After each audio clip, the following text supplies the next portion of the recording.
आप सभी को नमस्कार। आज मैं आप सभी के समक्ष रामायण का एक किस्सा लेकर आई हूँ कि भगवान श्री राम के 3 भाई ही नहीं बल्कि एक बहन भी थी। तो जानते हैं इसके बारे में। जब भी बात रामायण काल की आती है, प्रभु श्री राम का नाम ही लिया जाता है। श्री राम के साथ उनके भाइयों का जिक्र हमेशा होता है। जब राम वनवास के लिए गए थे, उस समय उनके साथ भ्राता लक्ष्मण भी गए थे। ये कहा जाए कि श्री राम के साथ उनके भाइयों का अटूट रिश्ता था। आप सब ने राम जी के सभी भाइयों का जिक्र जरूर सुना होगा, लेकिन शायद ही आप में से किसी को पता भी हो कि श्री राम की एक बहन भी थी। ऐसा माना जाता है कि भगवान राम की सबसे बड़ी बहन शांता थी। जब रामायण की बात आती है, तब शांता का जिक्र लगभग न के बराबर होता है। लोग इस बात से अनजान हैं कि महाराज दशरथ और रानी कौशल्या की सबसे बड़ी बेटी शांता थी।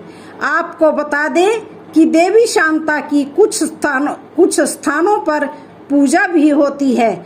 तो आइए जानते हैं राम जी की बहन शांता के जीवन से जुड़ी कुछ खास बातों के बारे में। भगवान राम की सबसे बड़ी बहन, जिनका नाम शांता था, वो महाराज दशरथ और कौशल्या की पुत्री थी। ऐसा माना जाता है कि शांता सर्वगुण संपन्न थी और सभी क्षेत्रों में निपुण थी।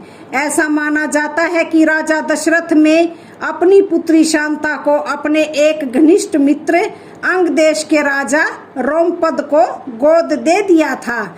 पौराणिक कथाओं में इस बात का जिक्र है कि एक बार राजा रोमपद अपनी पत्नी वर्षिणी के साथ दशरथ और कौशल्या से मिलने आए। दरअसल वर्षिणी कौशल्या जी की बहन और श्री राम और देवी शांता की मौसी थी। उस समय वर्षिणी ने अपनी बहन से देवी शांता को गोद लेने की इच्छा जताई और कौशल्या ने शांता को अपनी बहन को सौंप दिया। इस प्रकार शांता अंग देश की राजकुमारी बन गई। ऐसा माना जाता है कि देवी शांता वेद कला और शिल्प कला में निपुण थी। शांता बहुत ही सुंदर थी। एक दिन राजा रोमपद अपनी पुत्री शांता से वार्तालाप में व्यस्त थे और उसी समय एक ब्राह्मण अपनी व्यथा सुनाने राजा के पास पहुंच गया।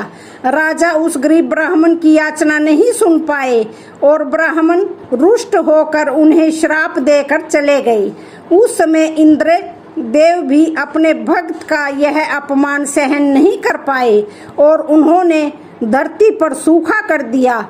उस समय राजा रोमपद एक ऋषि श्रृंग के पास गए, जिससे उन ऋषि श्रृंग ने सूखे से धरती को मुक्ति दिलाई। राजा रोमपद ने ऋषि श्रृंग के कार्यों से प्रसन्न होकर अपनी बेटी शांता का विवाह उनसे कर दिया। ऐसा माना जाता है कि शांता और ऋषि श्रृंग के पूर्वज सेंगर राजपूत हैं, जिन्हें एकमात्र ऋषि वंशी राजपूत कहा जाता है। ऐसा माना जाता है कि सबसे पहले राजा दशरथ की पुत्री का जन्म हुआ, लेकिन पुत्री होने की वजह से वो सिंहासन पर नहीं बैठ सकती थी, इसलिए उन्होंने शांता को गोद दे दिया। जब कई सालों बाद राजा दशरथ को कोई पुत्र प्राप्त नहीं हुआ, तो उस समय ऋषि श्रृंगी ने पुत्र की प्राप्ति हेतु यज्ञ करवाया, जिसमें शांता भी शामिल हुई। उस यज्ञ के बाद दशरथ को 4 पुत्र श्री राम, लक्ष्मण, भरत और शत्रुघ्न की प्राप्ति हुई। रामायण में शांता का विस्तार से वर्णन इसलिए नहीं है क्योंकि उन्होंने बचपन में भी राजा दशरथ का महल छोड़ दिया था और वो पुत्री होने की वजह से सिंहासन न संभाल सकी थी। लेकिन आज के समय में दक्षिण के कई मंदिरों में देवी शांता और ऋषि श्रृंगी की पूजा की जाती है। तो उम्मीद है कि आप सभी को ये कहानी शांता के बारे में पसंद आई होगी। आज की वीडियो का यहीं पर समापन होता है। वीडियो अच्छी लगे तो चैनल को लाइक, शेयर, सब्सक्राइब जरूर करें। धन्यवाद।